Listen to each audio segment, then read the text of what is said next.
Vikwazo vya jeshi la majini la Marekani vimebana mauzo ya mafuta ya Irani, inalazimisha mafuta ghafi kuhifadhi baharini. Hiyo meli ambayo unaitazama hapa ndogo ni meli ya USS Rafael Peralta DDG 115, ikiwa karibu na kile ambacho kamandi kuu ya Marekani ilisema ni meli iliyokuwa ikijaribu kuelekea kwenye bandari ya Irani wakati ikitekeleza kizuizi cha Marekani kwenye bandari za Irani katika eneo lisilojulikana. Picha hii ilipigwa Aprili 24, 2026 na Reuters wameichapisha picha hii. Mtandao pia wa CNN wameripoti hii picha ambayo unaiona. Inaonyesha meli hii ya kwanza ambayo ni ndogo hapo unaitazama. Vikwazo vya jeshi la majini la Marekani dhidi ya bandari za Irani vimepunguza mauzo ya mafuta ya Teherani na kuacha mrundikano mkubwa wa mafuta ghafi kwenye meli za mafuta tankers, huku maeneo ya kuhifadhi mafuta nchini Irani yakijaa, data za usafirishaji zimeonyesha na wachambuzi wamesema.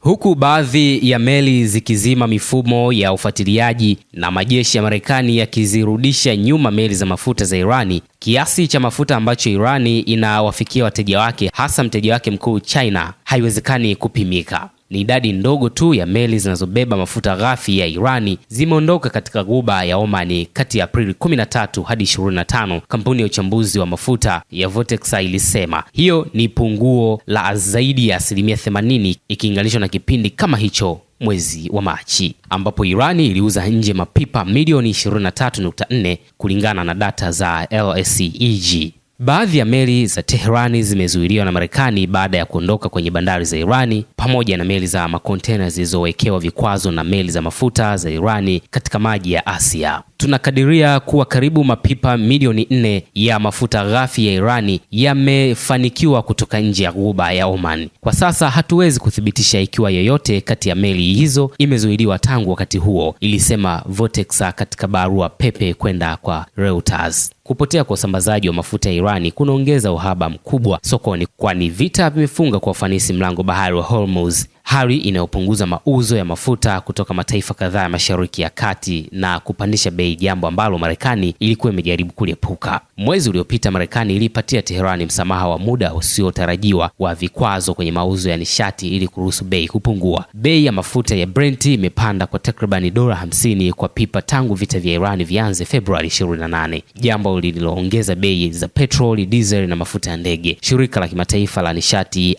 IEA limeuita mzozo huo kuwa ndio usumbufu mkubwa zaidi wa uzalishaji wa mafuta duniani kuwahi kutokea. Shirika la Kepler linasema hakuna meli ya mafuta iliyotoka ghubani tangu kizuizi kianze. Wachambuzi wa Kepler walisema hawajaona meli yoyote ya mafuta ghafi ya Irani ikitoka ghuba ya Oman tangu kizuizi hicho kianze. Mamlaka za Marekani zilisema Jumatano kuwa kizuizi chao kinaizuia Teherani kupata mapato yanayohitajika sana kutokana na mauzo ya mafuta ghafi. Hivi sasa kuna meli 41 zenye mapipa milioni 69 ya mafuta ambayo utawala wa Irani hauwezi kuuza, kamandi kuu ya Marekani CENTCOM ilisema siku ya Jumatano. Sarafu ya Irani riali ilianguka hadi kiwango cha chini kabisa dhidi ya dola ya Marekani siku ya Jumatano, ikiangazia matatizo ya kifedha yanayokabili uchumi huo unaotegemea mafuta. Pamoja na shinikizo hilo, Irani bado inapakia mafuta ghafi kutoka katika kituo chake kikuu cha mauzo kwenye kisiwa cha Kargi. Kampuni ya ujasusi ya baharini Tanker Trackers ilisema picha za satellite zinaonyesha angalau meli 10 za mafuta zimepakia nje ya bandari ya Gabahari ya Irani kwenye ghuba ya Oman.